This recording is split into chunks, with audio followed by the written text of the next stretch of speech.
Ассалаумағалейкум құрметті достар. Бүгін сіздерге бауыр ауруларының белгілері туралы айтып беретін боламын. Сондықтан видеоны аяғына дейін көріп, лайк басып, каналға жазылып кетіңіздер. Бауыр бұл адамның ең тыныш органы деп аталады.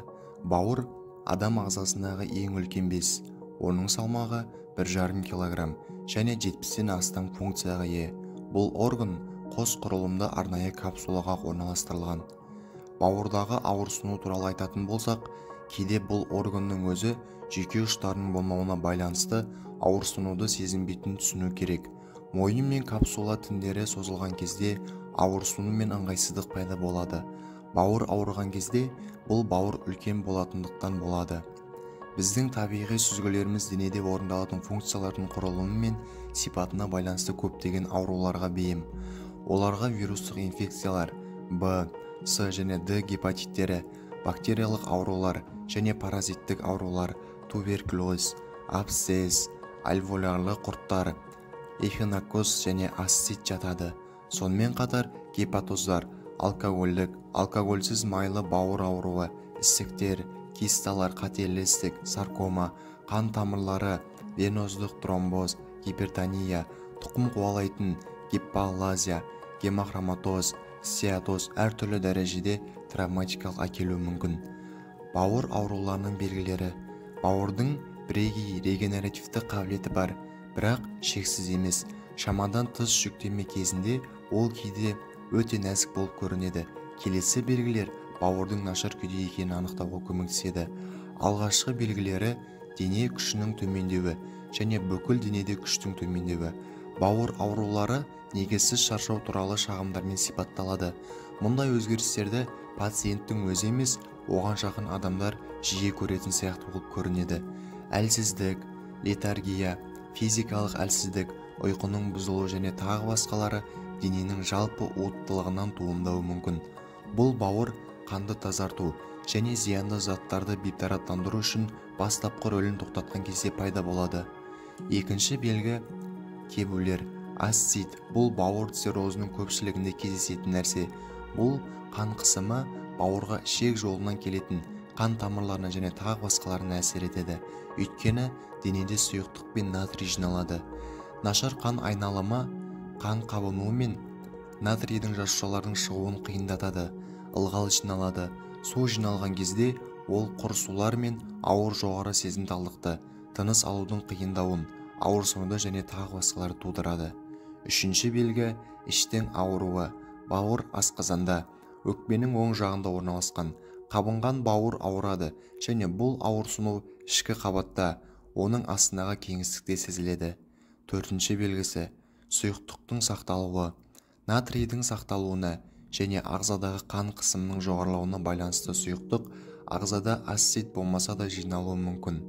Беттің, аяқтың және қолдың ісінуі тұншығудың жиі кездесетін симптом болып табылады.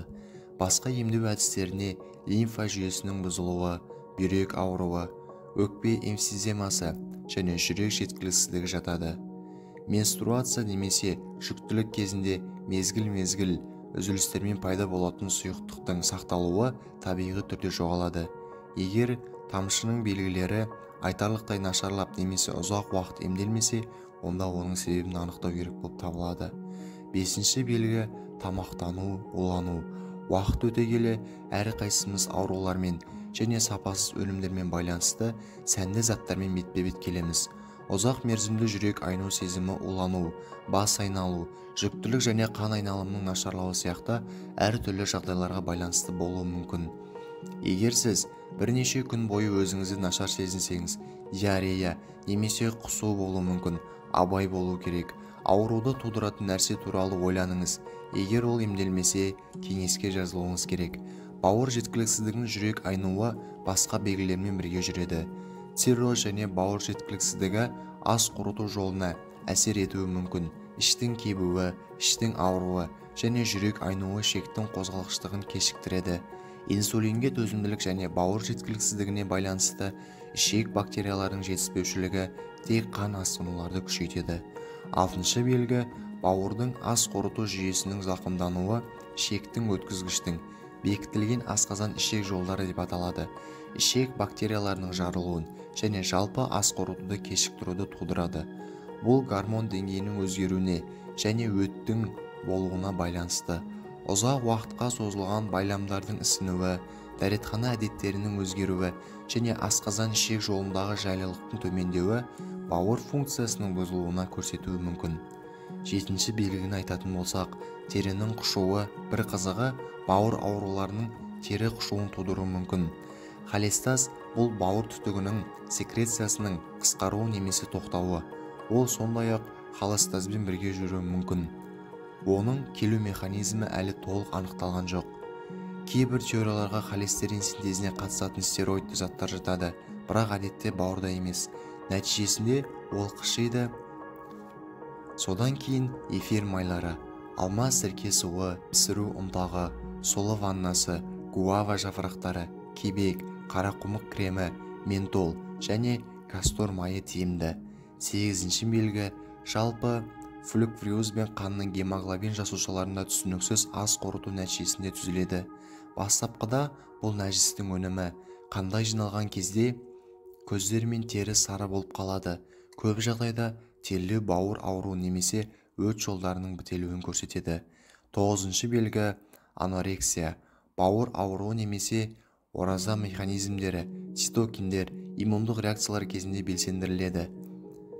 Ас қорыту жолында цитокиндердің пайда болуы анорексияны тудыруы мүмкін. 10-шы белгі, талшықтардың нәзіктігі, билирубин нәжісті кетіретінін білесіз. Бауыр функциясының төмендеуі нәжістің түсін өзгертеді. Ол қазір цирроздың, ісіктердің, өт тастарының, кисталардың, гепатиттің клиникалық көріністері түрінде көрінеді. Егер мұндай өзгерістер ұзақ уақыт бойы орын алса, сіз маманға баруыңыз керек. 11-ші белгі, зәрдің түсі типтік емес. Бауыр аурулары билирубин өндірісіне әсер етуі мүмкін. Бұл жағдайда бүйрек оның шығарылуын шығарады. Бұл пигментте денеден, несептен шығарады.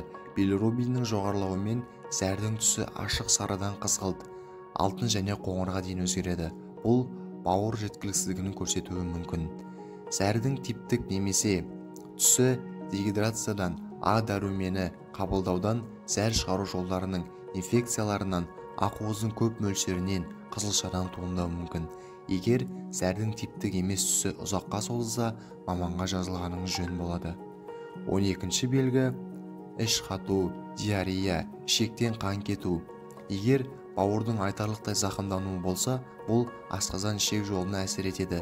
Бауырдың тамырлары мен артерияларында жоғары қан қысымы пайда болуы мүмкін. Бұл қан тамырларының жарылуына әкеледі.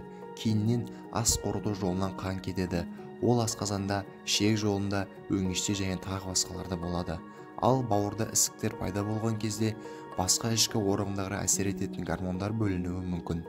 Гормондар ас қорыту процесіне әсер етеді және созылмалы іш қатуды тудыруы мүмкін. Бауыр қатерлі ісігі және созылмалы диарея жағдайларына бар сияқты болып көрінеді. Бауырдың көптеген аурулары зиянды өмір салтының нәтижесі болып табылады. Сондықтан алдын алу үшін физикалық белсенділік пен тамақтану әдеттерін түзету қажет. Және де достар, осы айтылған ақпараттарды пайдаланбас бұрын дәрігердің кеңесіне жүгінгеніңіз жөн. Видео ұнаса, лайк басып, комментарий қалдырып, каналға жазылып кетіңіздер.